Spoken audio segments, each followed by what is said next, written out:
What's up mga anggol? Napunta dito sa Matina Shrine mga anggol.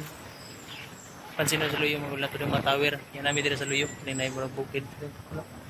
Deliver mi mga anggol. Itong modular na mga project. Wala na punuan sa mangga Luyo na dito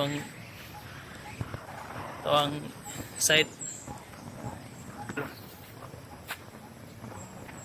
Kita yung kalsada dari mga anggol nga.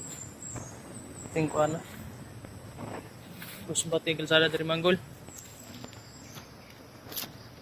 So, sakto ra kayo itong 4x4 na ang multicab Manggol. Kasi bida yun. Saan pagbukat yung karga.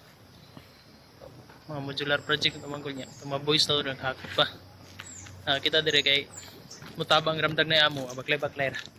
Tirada niya. Pag na itong amo, tabang na yung kay para inyong kubihan. Kabarti din tapula na. So, ito na Manggol tambay-tambay. Ito yung igaangat panahon. Kana dia banda mga anggol kanang na tower dia kana. Ang tower ora. Highway na na tunan na banda sa may GMA or katong sa tubas nga TV station. Amo ni Luyo diri, bukid pa kay Luyo ani mga anggol. Daw. Kita wara-wara ra ta diri kay time himo. Ya. Magamping kita ning mga cake sa Kabaw diri mga anggol kasi matamakan na to. King itong agi dia. Sa mura na itong way pulos video mga angkol.